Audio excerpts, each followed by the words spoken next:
ഒരിക്കൽ ചെറിയ കുട്ടിയായിരിക്കുന്ന സമയത്ത് കോട്ടക്കലടുത്തൊരു സ്ഥലത്ത് തഴവ ഉസ്താദിൻ്റെ വയല് കേൾക്കാൻ വേണ്ടി പോയി. ആകെ ഒരു പ്രാവശ്യം തന്നെ കണ്ടിട്ടുള്ളൂ, ഒരു പ്രാവശ്യം തന്നെ നേരിട്ട് കേട്ടിട്ടുള്ളൂ. തഴവ ഉസ്താദിൻ്റെ വയല് കേൾക്കാൻ വേണ്ടി പോയി. മെല്ലിച്ചിട്ടൊരു മനുഷ്യനാണ്, മുണ്ടൊക്കെ ഇങ്ങനെ ഇട്ടിട്ട് ഉള്ള ഒരു, അന്ന് കുറച്ച് ഇറക്കം കൂടുതലുള്ള ജുബ്ബൊക്കെ ഇടണ ഒരാളാണ് ഞാൻ കണ്ട സമയത്ത്. അങ്ങനെ വയല് എന്താ വെച്ചാൽ സ്വലാത്ത് ചൊല്ലുന്നതിനെ കുറിച്ചാണ് വയല്. അതിങ്ങനെയാണ് പറഞ്ഞത്: കോഴിക്കോടുള്ള കുഞ്ഞി മുഹമ്മദ് എന്ന് പേരായ ഒരാൾ പ്രധാനമന്ത്രിയുടെ ദുരിതാശ്വാസ നിധിയിലേക്ക് 1 രൂപ അയച്ചു. 1 റുപ്യ അയച്ചു. എല്ലാ ദിവസവും 1 റുപ്യ അയച്ചു. കോടിക്കണക്കിന് ഉറുപ്പ്യുള്ള പ്രധാനമന്ത്രിയുടെ ദുരിതാശ്വാസ നിധിക്ക് 1 റുപ്യ കൊണ്ട് എന്താ? പക്ഷെ കുഞ്ഞമ്മ എന്ത് ചെയ്തു? 1 റുപ്യ അയച്ചു.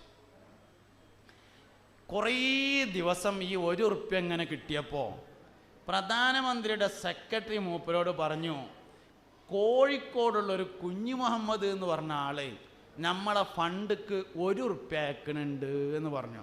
പക്ഷെ അതിനൊരു പരിഗണന ഒന്നും കിട്ടുമല്ലോ, 1 റുപ്യല്ലേ, അങ്ങനെ എത്ര വിരാന്തന്മാർ എന്ന് വിചാരിക്കും സ്വാഭാവികം. പക്ഷേ അയാൾ നിർത്തിയില്ല. അയാൾ 1 രൂപ വീണ്ടും അയച്ചുകൊണ്ടിരുന്നു.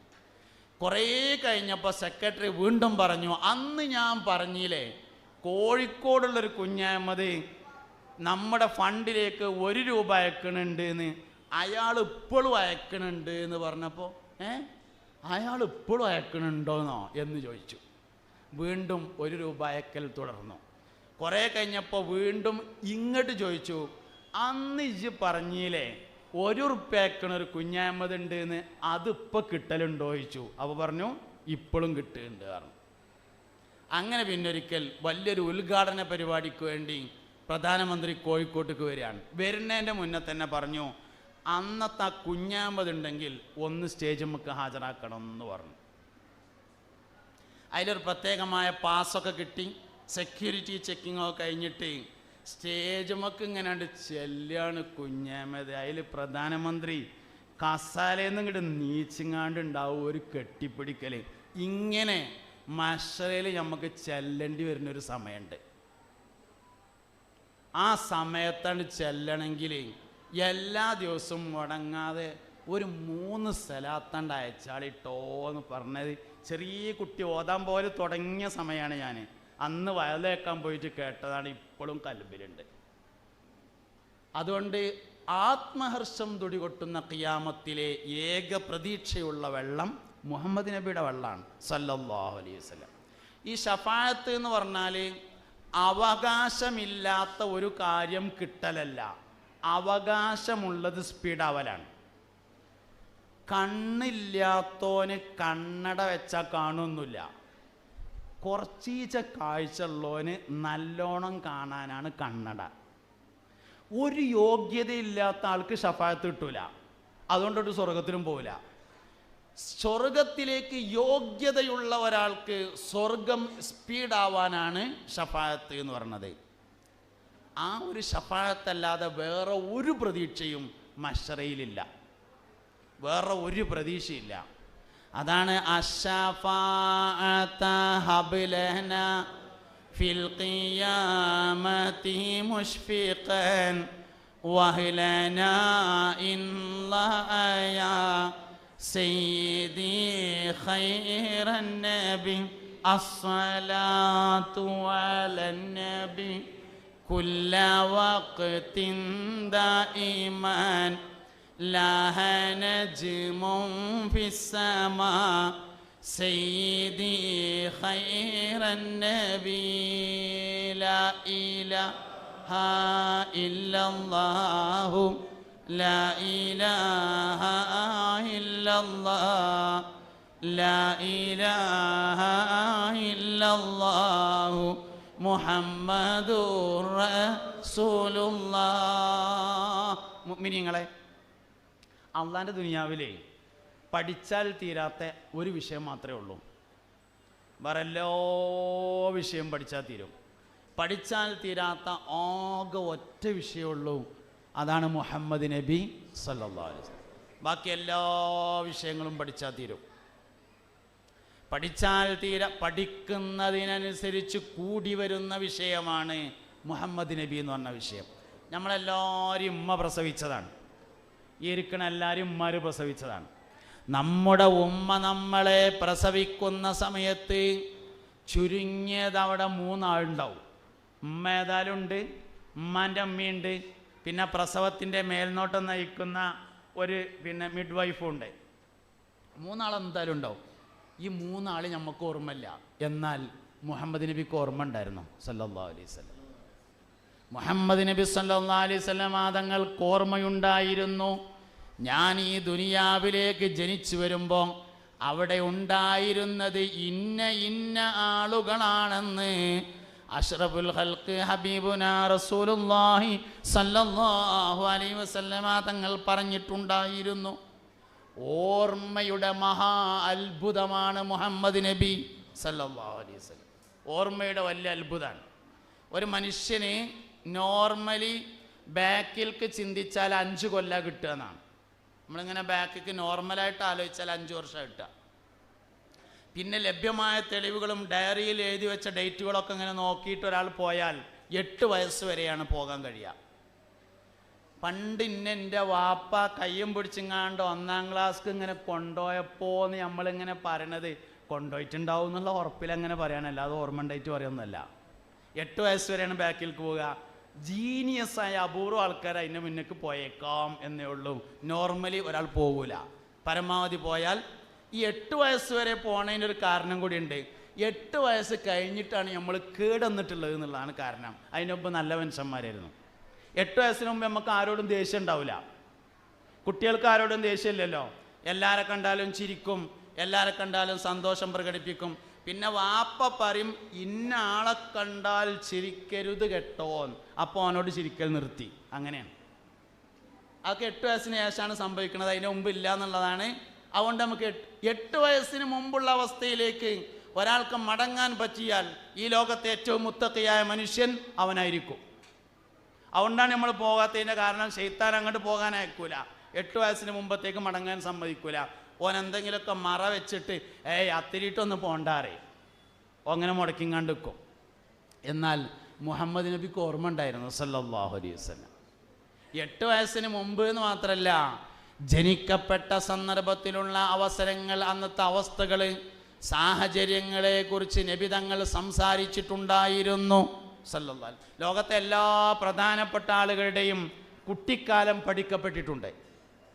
എല്ലാവരുടെയും, ഉണ്ണിയേശു, ഉണ്ണിക്കണ്ണൻ, എല്ലാവരുടെയും കുട്ടിക്കാലം പഠിക്കപ്പെട്ടിട്ടുണ്ട്. മുഹമ്മദ് നബിയുടെയും കുട്ടിക്കാലം പഠിക്കണം സല്ലല്ലാഹു അലൈഹി വസല്ലം. ചെറിയ കുട്ടിയായിരിക്കുമ്പോഴുള്ള ഓരോ കാര്യങ്ങളും നമ്മൾ പഠിച്ചുകൊണ്ടിരിക്കണം. ഹലീമ ബീവി റളിയല്ലാഹു അൻഹ 4 വയസ്സ് പൂർത്തിയാകുന്നത് വരെയാണ് മുല കൊടുത്തത്. നോർമലി 2 വയസ്സ് വരെയാണ് കരാറുണ്ടാകുക. പിന്നെ 1 വർഷം കൂടിയും 3 വയസ്സ്. 4-ാം വയസ്സിലേക്ക് പ്രവേശിച്ചപ്പോൾ തിരിച്ചു കൊണ്ടാക്കി. തിരിച്ചു കൊടുന്നാക്കിയിട്ട് ഹലീമ ബീവി പോയി. നബിതങ്ങൾ മുറ്റത്ത് കളിച്ചുകൊണ്ടിരിക്കുകയാണ് സല്ലല്ലാഹു അലൈഹി വസല്ലം. കളിക്കണേൻ്റെ ഇടയിൽ പെട്ടെന്ന് കാണാനില്ലാതായി. എങ്ങോട്ടാ പോയതെന്നറിയില്ല. എല്ലായിടത്തും തിരഞ്ഞു, ഒരു ഐഡിയ ഇല്ല. അവസാനം അബൂ ത്വാലിബ് വല്ലിപ്പ തൻ്റെ സഹോദരങ്ങളൊക്കെ കൂട്ടിയിട്ട് കഅബയിൽ ചെന്ന് നീർച്ചയാക്കി തോരുന്നു. ആടിനറുത്തു കൊടുക്കാം, ഒട്ടകത്തറുത്തു കൊടുക്കാം എന്ന് നീർച്ചയാക്കിയിട്ട് ദുആ ചെയ്തു. ദുആ നടന്നുകൊണ്ടിരിക്കുമ്പോൾ ഒരശരീരി കേട്ടു. യമനിലേക്ക് പോകുന്ന വഴിയോരത്ത്, യമനിലേക്കുള്ള പ്രധാനപ്പെട്ട വഴിയിലേക്ക് പ്രവേശിച്ചാൽ വലത് ഭാഗത്ത് കാണുന്ന മരച്ചുവട്ടിൽ മുഹമ്മദ് കളിച്ചു കൊണ്ടിരിക്കുന്നുണ്ട് എന്നൊരു ശബ്ദം കേട്ടു. അബ്ദുൽ മുത്തലിബും വറഖത്ത് ബിൻ നൗഫലും മുസ്തഫ നബി സല്ലല്ലാഹു അലൈഹി വസല്ലമ തങ്ങളെ തെരഞ്ഞുപോയി. യമനിലേക്ക് പോകുന്ന പൊതുവഴിയിൽ വലതുഭാഗത്തുള്ള മരച്ചുവട്ടിൽ മരത്തിൻ്റെ കൊമ്പുകൾ ഒടിച്ച് നബി തങ്ങൾ കളിച്ചിരിക്കുന്നത് കണ്ടു. കൂട്ടിക്കൊണ്ടുവന്നു. അബ്ദുൽ മുത്തലിബ് ഒട്ടകത്തെ അറുത്ത് ദാനം ചെയ്തു എന്നാണ്. ഇങ്ങനെ കുട്ടിക്കാലം മുതൽ പഠിച്ചു വരണം. ചെറിയ കുട്ടിയായിരിക്കുമ്പോഴുള്ള രംഗം മുതൽ പഠിച്ചു വരണം. 6-ാമത്തെ വയസ്സിൽ ആദ്യമായി മദീനയിലേക്ക് പോയി. ഉമ്മയുണ്ട് കൂടെ. ഉമ്മു ഐമൻ എന്ന അടിമ സ്ത്രീയുമുണ്ട്. പോയി മടങ്ങി വരുമ്പോൾ അബവാ എന്ന സ്ഥലത്ത് വെച്ചുകൊണ്ട് ഉമ്മ മരണപ്പെട്ടു. ഉമ്മക്ക് രോഗം കലശലായപ്പോൾ ഉമ്മു ഐമൻ ചോദിച്ചു, കുട്ടിയെ ഞാൻ മദീനയിലേക്ക് മടക്കിക്കൊണ്ടുപോകണോ, മക്കയിൽ കൊണ്ടു ചെന്ന് അബ്ദുൽ മുത്തലിബിനെ ഏൽപ്പിക്കണോ എന്ന് ചോദിച്ചു. മദീനയിൽ ഉമ്മാൻ്റെ കുടുംബക്കാരുണ്ടായിരുന്നു. മദീനയിലേക്ക് അങ്ങോട്ട് കൊണ്ടുപോകണോ, മക്കയിലേക്ക് ഇങ്ങോട്ട്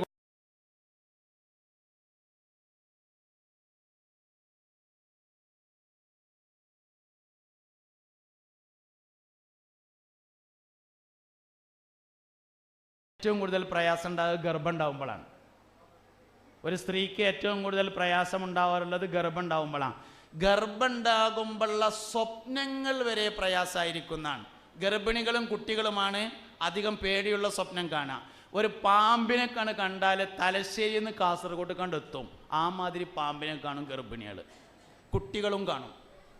കിടക്കണോർന്നാണ് വീണാൽ പോയി പോയി പോയി പോയി കുറേ താഴത്തെത്തിയിട്ട് കണ്ണൂർ നോക്കിയാൽ കട്ടിലുമ്പോൾ തന്നെ ഉണ്ടാവും. പിന്നെ ഉറങ്ങിയാൽ പിന്നെയും വിഗ്ഗും. ഇങ്ങനെയൊക്കെ സ്വപ്നങ്ങൾ പോലും പ്രയാസകരമാണ് ഗർഭിണികൾക്കെങ്കിൽ ആമിന ബീവി റളിയല്ലാഹു അൻഹയുടെ സ്വപ്നങ്ങൾ പ്രകാശത്തിൻ്റെ കൊട്ടാരങ്ങളായിരുന്നു. അങ്ങനെയുള്ള താരീഖിലുള്ളത് മങ്കൂസ് മൗലൂദിലുണ്ട്. പ്രകാശത്തിൻ്റെ കൊട്ടാരങ്ങളെയാണ് ആമിന ബീവി കണ്ടത്. ഓരോ മാസത്തിൽ മുൻകഴിഞ്ഞു പോയ ഓരോ അമ്പിയാക്കൾ ആമിന ബീവിയുടെ അടുക്കൽ വരാറുണ്ടായിരുന്നു. ലോകത്ത് ഏറ്റവും കൂടുതൽ സുഖമനുഭവിച്ച ഗർഭിണി ആമിന ബീവി റളിയല്ലാഹു അൻഹയാണ്. നമ്മൾ സാധാരണ പറയലുണ്ട്, വൈദ്യൻ്റെ സാന്നിധ്യമാണ് ശിഫ, വൈദ്യൻ്റെ മരുന്നല്ല ശിഫ എന്ന് പറയലുണ്ട്. നാട്ടിലത്തെ ഉദാഹരണം പറയാനപ്പോൾ എനിക്ക് പറ്റുള്ളൂ. പെരിന്തൽമണ്ണയിലെ പ്രസിദ്ധമായ ഒരു ഹോസ്പിറ്റലിൽ കൊച്ചിയിൽ നിന്ന് കാലിൻ്റെ മുട്ടിൻ്റെ വേദന മാറ്റുന്ന ഒരു ഡോക്ടർ വരുന്നുണ്ട് എന്ന് വിചാരിക്കുക. ആ ഡോക്ടറെ ഫോൺ നമ്പറും തന്നാണിന്ന് പറയാൻ നിൽക്കണ്ടെന്ന് വിചാരിക്കുക. അയാളെ 3 മാസം മുമ്പ് ബുക്ക് ചെയ്താലേ കിട്ടുള്ളൂ എന്നും വിചാരിക്കുക. ഇതൊക്കെ വിചാരിക്കാനേ പറ്റുള്ളൂ. അങ്ങനെ 3 മാസം മുമ്പ് ബുക്ക് ചെയ്തു. സെപ്റ്റംബർ 14-ാം തീയതി ചൊവ്വാഴ്ച ഉച്ചക്ക് 1 മണിക്ക് ടോക്കൺ നമ്പർ 25. അങ്ങനെ ഡേറ്റായി, സമയമായി. മരുന്നൊന്നും വാങ്ങണ്ട, ആശുപത്രി പോയാൽ ദണ്ണം മാറി, വന്നാൽ പിന്നെ 2 ദിവസം കഴിഞ്ഞാൽ വീണ്ടും ദണ്ണം തുടങ്ങും. ഓട്ടോറിക്ഷ ഒഴിച്ച് കൊണ്ടുപോയി ആ ഡോക്ടർക്ക് കൊടുക്കാനുള്ള ഫീസാണ് കൊടുത്താൽ ദണ്ണം മാറി. മരുന്നൊന്നും വേണ്ട, നമുക്ക് പോകുകാരന് പോരും. വാസ്തവത്തിൽ മരുന്ന് വേണ്ട. എന്താ വിഷയം? ക്വാളിറ്റിയുള്ള വൈദ്യൻ്റെ സാന്നിധ്യമാണ് ശിഫ. ലോകത്തെ ഏറ്റവും സന്തോഷം അനുഭവിച്ച രോഗി, ലോകത്തെ ഏറ്റവും കൂടുതൽ സന്തോഷം അനുഭവിച്ച ഗർഭിണി ആമിന ബീവി റളിയല്ലാഹു അൻഹയാണ്. എന്താ കാരണം? വൈദ്യൻ അകത്തുണ്ട് എന്നതാണ് കാരണം. ഇതാണ് നബി തങ്ങളെ പഠിക്കുക എന്ന് പറഞ്ഞാൽ സല്ലല്ലാഹു അലൈഹി വസല്ലം. വൈദ്യൻ അകത്തു തന്നെ ഉണ്ടായിരുന്നു. ലോകം കണ്ട ഏറ്റവും വലിയ ബിഷഗ്വരൻ അതാണ് ഹബീബുന റസൂലുള്ളാഹി സല്ലല്ലാഹു അലൈഹി വസല്ലം. എന്നോട് ഇപ്പോൾ അടുത്തൊരാൾ ചോദിച്ചേ, ഈ സുർക്ക ധാരാളമായി ഉപയോഗിച്ചാൽ കിഡ്നി ഫെയിലിയർ അല്ല, സുർക്ക ധാരാളമായി ഉപയോഗിച്ചാൽ ആണുങ്ങൾക്ക് മൂത്രക്കടച്ചിലുണ്ടാവും, സ്ത്രീകൾക്ക് വെള്ളപോക്ക് പറഞ്ഞ അസുഖം ഉണ്ടാവും, അസ്ഥിയുരുക്കം എന്ന അസുഖം ഉണ്ടാവും എന്നാണ് പുതിയ പഠനം. നബിതങ്ങളാണെങ്കിൽ സല്ലല്ലാഹു അലൈഹി വസല്ലം സുർക്ക ധാരാളമായി ഉപയോഗിക്കാൻ പറയുകയും ചെയ്തിരിക്കുന്നു. രണ്ടും കൂടി തമ്മിൽ എതിരായില്ലേ എന്ന് ചോദിച്ചു. കൂട്ടത്തിലൊരു വാക്ക് ഞാൻ പറയട്ടോ, ഇൽമ് വിവരം എത്ര കൂടുന്നതിനും ഒരു കുഴപ്പമില്ല. പക്ഷേ ഭൗതിക വിജ്ഞാനം ആത്മീയ വിജ്ഞാനം കൊണ്ട് പരിപാലിക്കപ്പെട്ടിട്ടില്ലെങ്കിൽ ഈമാൻ പോവും.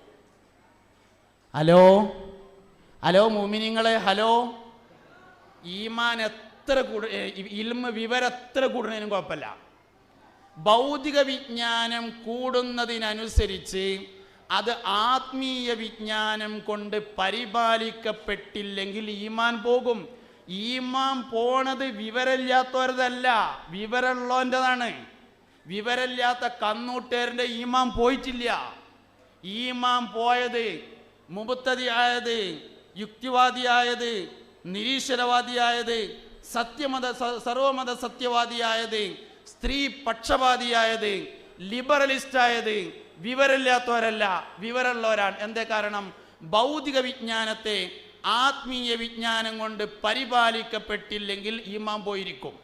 അതുകൊണ്ട് ഭൗതികം പഠിക്കുന്നതിനനുസരിച്ച് സംശയം വന്നുകൊണ്ടിരിക്കും. ആ സംശയം ക്ലിയർ ചെയ്തുകൊണ്ടേയിരിക്കണം, അല്ലെങ്കിൽ പോവും, ഉറപ്പായിട്ടും പോവും. അപ്പം ഇങ്ങനെ ഒരു ചോദ്യം ചോദിച്ചു, സുർക്ക ധാരാളം കഴിച്ചാൽ ആണുങ്ങൾക്ക് മൂത്രക്കടച്ചിലുണ്ടാവും, സ്ത്രീകൾക്ക് വെള്ളപ്പോക്കും ഉണ്ടാവും, എന്താ ഇത് പ്രശ്നം എന്ന് ചോദിച്ചു. എന്താ വിഷയം? ഏത് ഹദീസിൽ സംശയം തോന്നിയാലും അതേ ഹദീസ് ആയിക്കെന്ന് പഠിക്കുക വേണ്ടത്. മനുഷ്യന്മാരെ, ഏത് ഹദീസിൽ സംശയം ഉണ്ടായാലും ആദ്യം ചെയ്യേണ്ടത് അതേ ഹദീസ് ഒന്നുകൂടിയും പഠിക്കുക വേണ്ടത്. ഇതേ ഹദീസ് ഒന്നുകൂടിയും പഠിച്ചാൽ മതി. എന്താ ഹദീസ്? ഒരിക്കൽ നബി സല്ലല്ലാഹു അലൈഹി വസല്ലമ തങ്ങൾ വീട്ടിൽ ചെന്നു. ഭാര്യയോട് ചോദിച്ചു, ഇവിടെ ഭക്ഷണം വല്ലതുണ്ടോ എന്ന് ചോദിച്ചു. ഭാര്യ പറഞ്ഞു, ഉണങ്ങിയ റൊട്ടിയാണുള്ളത് എന്ന് പറഞ്ഞു. കൊണ്ടുപോകാന്ന് പറഞ്ഞു.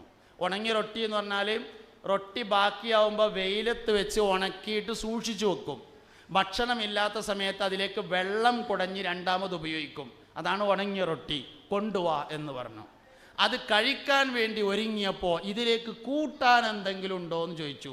അപ്പോൾ പറഞ്ഞു, അള്ളാഹുവിൻ്റെ റസൂലേ, ഇവിടെ സുർക്കയല്ലാതെ മറ്റൊരു കൂട്ടാനും ഇല്ല എന്ന് പറഞ്ഞപ്പോൾ പറഞ്ഞു, നിഅമൽ ഉദുമു അൽ ഖല്ലു, സുർക്ക നല്ല കൂട്ടാനാണ്, കൊണ്ടുപോവാന്ന് പറഞ്ഞാൽ എന്താ അതിൻ്റെ അർത്ഥം?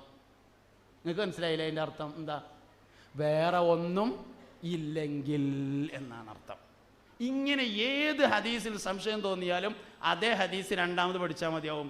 ഹദീസ് എന്നത് വഹയിൻ്റെ ഇൽമാണ്. അതിൽ വരുന്ന സംശയത്തിൻ്റെ മറുപടി അതിൽ തന്നെ ഉണ്ടായിരിക്കും. ഞാൻ